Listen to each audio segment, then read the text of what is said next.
This is the Ultimate Dallas Sports Show, sponsored by your North Texas Chevy dealers. Together, let's drive. 3 shows left in the season, and it's time to turn our focus to the Dallas Cowboys. Because training camp is ready. We haven't talked about them a whole lot this spring. It's been a weird spring in this town, but there's been some other stuff to talk about. I was going to say, the week that Schottenheimer got hired, something else kind of crept into the headlines and stole all of them, just a touch. So it's nice to finally turn our attention to the gridiron and more specifically talk about Schottenheimer. I mean, we got a lot to delve into with the Cowboys. We also got some interesting comments from Don Nelson, which we'll get into here in a little bit. But let's get right into it. About that thing from back in February. Yeah. Let's get right into it. What's on the show? Here's What's on the Show, sponsored by NFM. It is finally time to talk Cowboys again. OTAs in the rearview mirror, mandatory minicamp on the horizon. We'll talk all things Brian Schottenheimer, Micah Parsons, and the rest of the team. Plus, put another quarter in the Luka jar. Legendary head coach Don Nelson earns a major Lifetime Achievement Award and will protest the Mavs trade of Luka Doncic.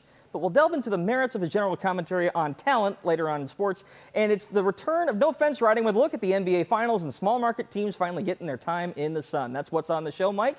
Now, who's on the show?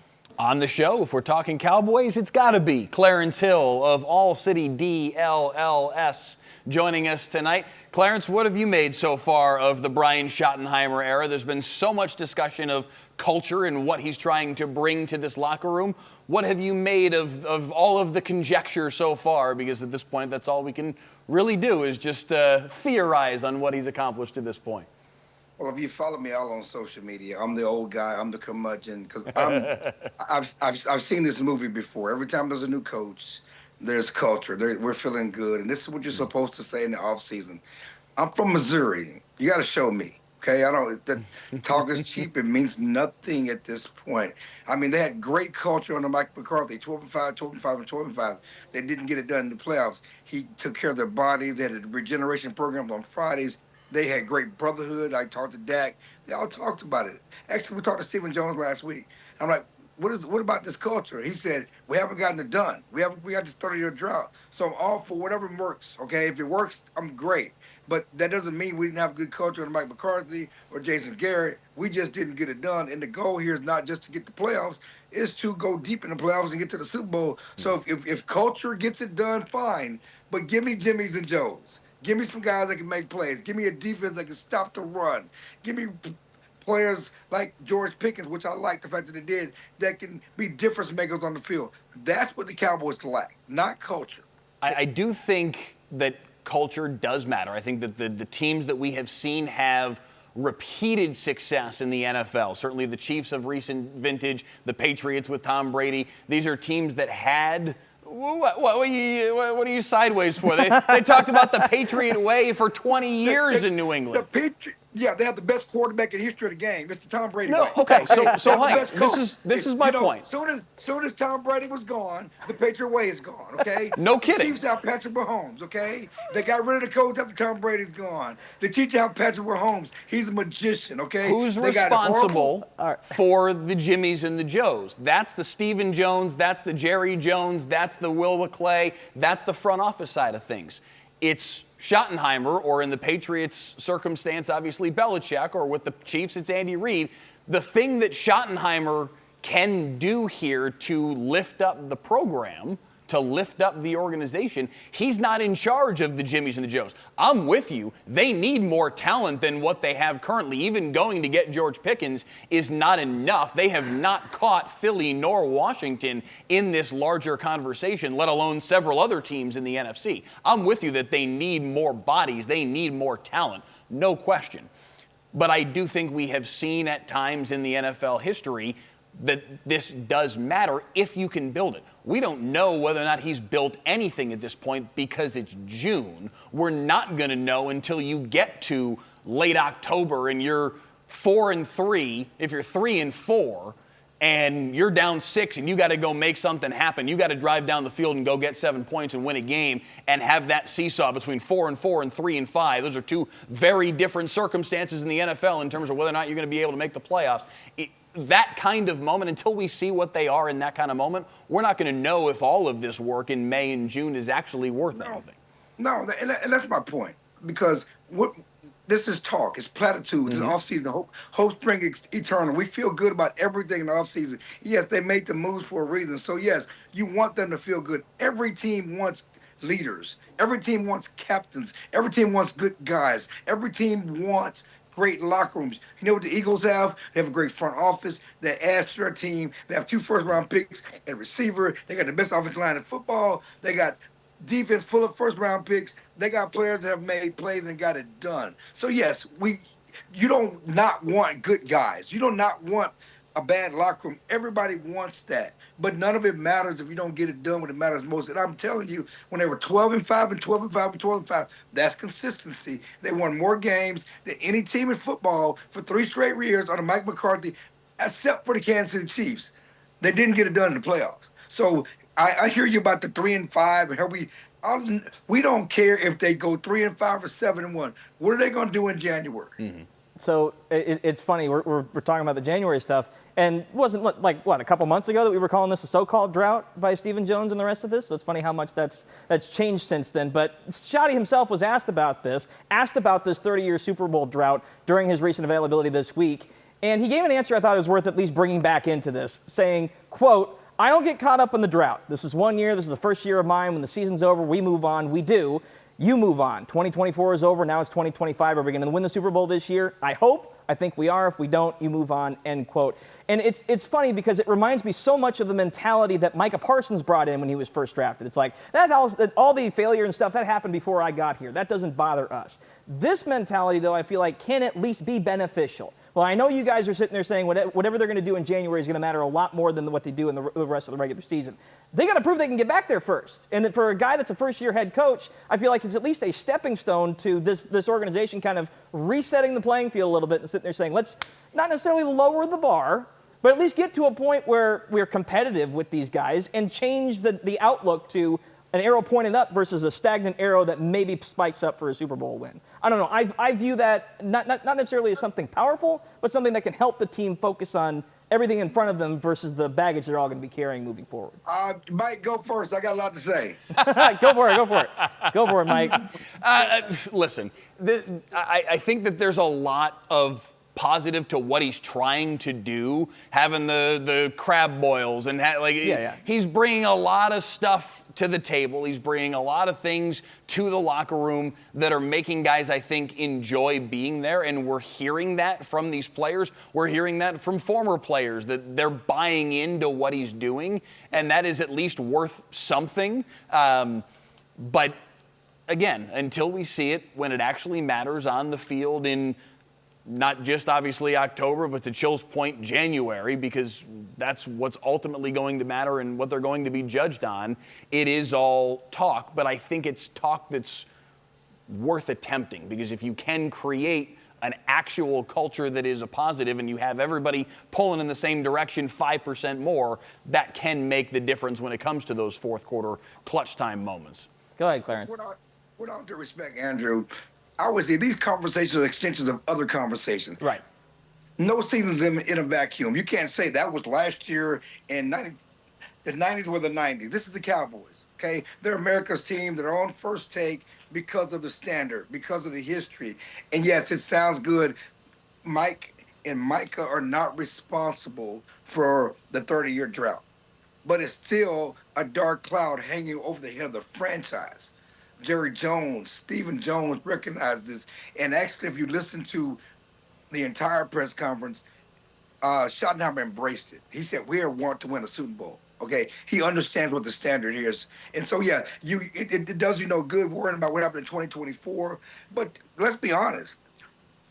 When Dak Prescott's been healthy, this has been a playoff team. They should be a playoff team. When Dak Prescott has played a full complement of games, they've been to playoffs or they've competed for a playoff spot. I don't think that's a question. And I don't think anybody questions that. You don't pay Dak that kind of money. You don't pay Micah, we're going to pay Micah. You don't pay CD what you've had to pay CD to not make the playoffs. That's the goal, that's standard. The question is, how far are you going to get in the playoffs to continue the tradition, the history, the championship, all of that of the Cowboys, and that's what matters here. I'm going to only say this. It kind of reminds me a little bit of pole vaulting, where it's like if you're trying to clear the highest bar at the very beginning every time, even changing new people in and out, you're going to have trouble. You got to warm up a little bit to it. This is the first chance this guy's going to have at leading a football team. I don't mind him basically saying, let's reset a little bit here. We need to just turn the page from all of that. Because on some level, they do. Like, we've seen a lot of teams that have broken through recently that have had consistent success that eventually got a either Super Bowl, Stanley Cup championship, whatever, have that defining trauma moment and then flip the script and gotten over it because they just managed to flip the page. Sometimes that's all it takes. That's what they need to do. That's just my personal opinion on it.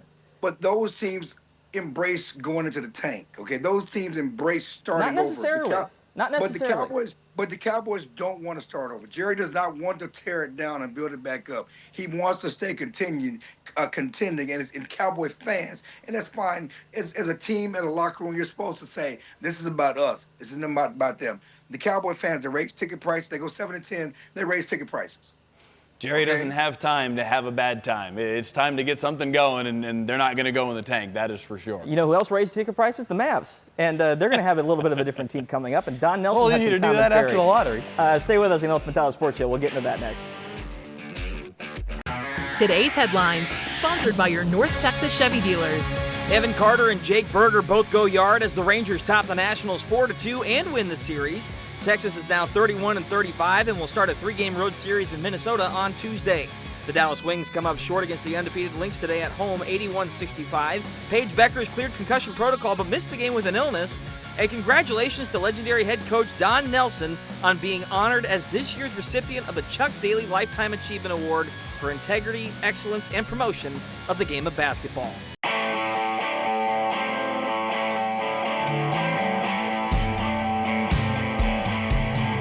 I think objectively, it's really cool to see Nelson honored with a Lifetime Achievement Award. We can all get on that thing. He's obviously absolutely deserving. I'm more interested in what he's wearing today. Ahead of Game 2 of the NBA Finals, before receiving the award, he's wearing Jordan Luka 4 Gone Fishing shoes. And this isn't just for marketing. He's protesting the trade of Luka Doncic. He was interviewed by the great Mark Stein and gave this quote: "Luka is my dear friend, and to protest his being traded from the Mavericks to LA, I'm going to wear a pair of his new shoes. My philosophy was always, when you've got a great player, he's yours for a lifetime. You don't get rid of great players. When that happened, I was pretty disappointed," close quote. Relax, everyone. We're not going to relitigate the Luka trade. We've done that about 1,000 times now. Have we? I am curious a little bit about the sentiment. When you've got a great player, he's yours for a lifetime. Dirk's got a statue outside. He's the shining example. But the vast majority of stars, especially in recent years, usually put on at least one other jersey in their careers, by their choice or by the organization. So where's the line drawn for loyalty these days? Because this strikes me as a bit of an idealist approach and a quote, not necessarily reality. Clarence, I'll ask you, do forever players even exist anymore? Oh, I think he's being naive. I think, obviously he's been romanticizing the situation, and we understand that. And we Dirk certainly set the standard, being here for so long and being so loyal. And there was loyalty on both sides because Dirk took less money to stay. He could have gone other places probably if for more money, but he's told to stay, and the Mavericks committed to him. And obviously that has not been the case with Luka. And my thing with Don is, has Don ever won anything? You're going to throw that out there. Okay, all right. Then you just drop the mic, man. Walk away. And I'm going to say this. The Mavericks won a title with Rick Carlisle. Rick Carlisle's in the finals. You know who didn't like Rick Carlisle? Luka Doncic. You know who played a role in Rick Carlisle being gone? Luka Doncic. No one talks about that. No one brings that up. And Mike, you know this. Yeah. No, I'm not denying Luka that at all. Not, but no one, we romanticize how great. No one, Luka has some ownership in some of this stuff too. Rick Carlisle's a great coach. Won a title here. Got run off primarily by Luka Doncic.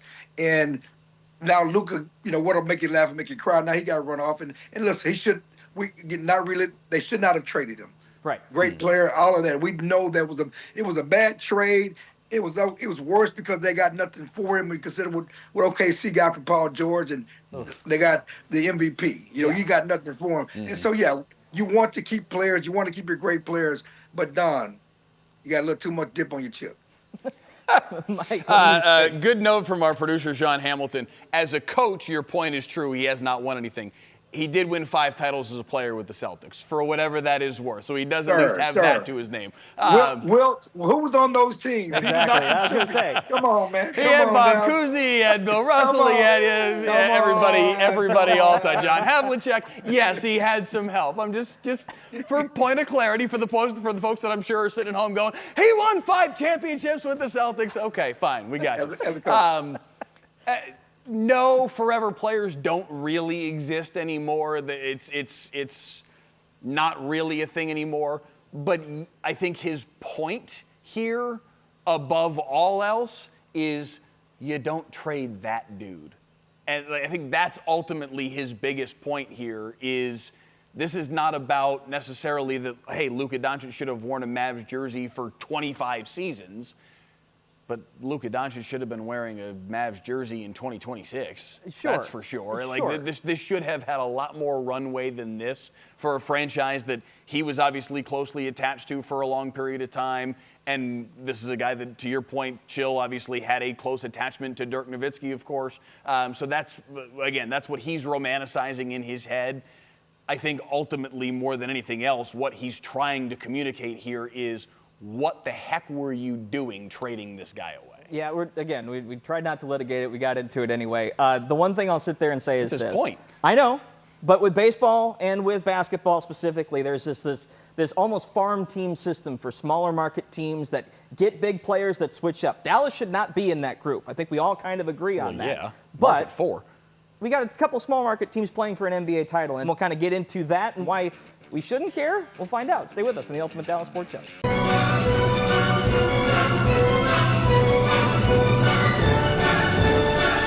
Welcome. High energy music. Yeah, I know, to get exactly. Back into Let's get right into it. Welcome back to the Ultimate Dallas Sports Show. Time now for everyone except Michelle's favorite game, No Fence Riding. I've got a series of statements for our panel. Technically only one. It's up to them to decide which side of the fence they're on. No waffling or they get called out. Let's start off here. Small market teams playing for titles should be celebrated, not dismissed. I've seen a lot of people bemoan the Pacers Thunder series, but here's the real truth. These guys won the lottery in a system designed to attract stars to larger markets. These are incredible success stories, and just because they hail from smaller markets shouldn't diminish the show they put on, and they more than proved that in Game 1 for sure. How the rest of the series plays out, I don't think is going to be a commentary on these two teams specifically, or at least it shouldn't be. Clarence, I'm curious from your perspective, how do you approach this? Great basketball. That's what should be celebrated, and that's what we're getting. We're getting the 2 best teams. Teams that have been the 2 best players, teams in the playoffs. Halliburton, small market. He's the moment. He's must-see TV. You can't turn the TV off. That's what we should be celebrating. Forget the big markets. How about great basketball? And that's what we're getting, and that's what should be most important to basketball fans. Mike, your thoughts? I don't know why we do this, honestly. Why does anybody who's sitting at home on the couch watching the game care what city these teams are from, unless it's your city and you obviously have the attachment and you want to root for them for that reason. But other than that, what difference does it make if they're from a big market or a small market? They're the team that won their way there. They're the team that earned the opportunity. We don't do this in college football. How many college teams are from small towns all across the country? Nobody cares that the University of Alabama is from Tuscaloosa. Nobody talks about what the market share is in Tuscaloosa. Who cares? It's what? It's SEC. It's the big market. It's the ultimate big market. But it just means more, Mike. But the problem here is the media. It's the media that's doing the talking. It's ESPN promoting the Knicks over the Pacers. The Pacers are the better team. All they talk about the Knicks. That's helped shapes this commentary, this narrative. Yeah, it does feel a little chicken egg. It's like back in the day, they only put on the bigger markets because the bigger markets were centered around the 3 cable stations, and they were the ones that kind of distributing. There was one baseball game on the weekend. You had to check the box score for everyone else. So it kind of funneled people toward those bigger markets back when these sports were kind of establishing themselves, and it took teams winning to kind of establish themselves as must-see TV. We talked in the break a second ago about the Lakers and Celtics kind of being the defining NBA dynasties. The Spurs won 5 over the course of 14 years, and everyone kind of dismisses them. And granted that, some of that is because their biggest star was Tim Duncan, who is less than verbal, I think is the best way to put it. But why is it that even the smaller markets in the NBA don't get the same kind of respect that like they do in the NFL? Clarence, your thought? Again, I think it's history. And look, I love the Spurs. I'm from San Antonio. Once they stopped winning, ESPN took their primary Spurs reporter out of San Antonio. You know, they don't have they used to have a reporter just for that market. But you just go back to history. The NBA is always taking care of the big markets in the start, whether it's Bird going to Boston, Magic going to LA, Kobe going to LA. It's always been shaped around making the big market strong. Can I just jump in real quick, just to your point about the SEC? They're all. How many of those teams? I hear you. I see your horns. Congrats to your softball team. Listen, I hear you that's what everybody cares about. But why is that what everybody cares about? It's not because they're from bigger cities. It's because it's where the best football is played. That's what we want to see, is the best athletes playing on the biggest stages. The SEC has perpetuated their own attention because it's where the best football is played. Right now, the best basketball is played in Oklahoma City and in Indiana. If they're back again next year, if they're back the year after that, if OKC and Indiana, and I don't know if this is going to happen necessarily, but if they're in the finals 4 or 5 straight years like we saw with the Cavs and the Warriors a couple years ago, it's going to become appointment television because they're going to draw people to them. The SEC has done that in football. It doesn't matter what size city you're from. We want to see the best games. We want to see the best players. Yeah, that's why the SEC got 14 bids and got a few extra in basketball and X, Y, and Z. I'm kidding. All right, Clarence, thank you so much for joining us. We really appreciate you putting up with us. Stay tuned. Mike's Final Take coming up next.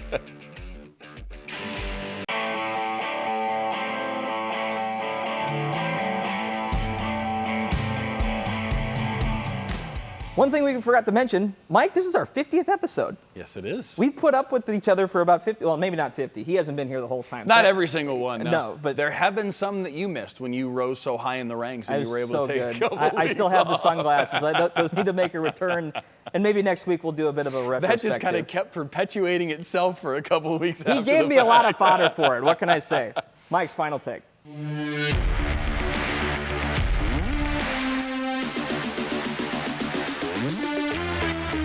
We're light on time, so I'll make this quick, but this may surprise Andrew with where I'm going here. Tennis. So long, everybody was worried about what's going to happen when Novak Djokovic leaves, when Roger Federer leaves, when on and on and on and on. Everything that we were losing from the sport, and what's it going to look like in the future? We've got our answer. Alcaraz and Sinner, 6 straight Grand Slam finals won by one of those two, 3 apiece, and they had an epic match at the French Open final today. I hope you'll watch because it was fantastic theater. The game of tennis is just fine. Another reminder, do not turn off anything before it is over. Dude, 3 championship points in the 4th set. It was over a couple of different times. My God. And fantastic drama.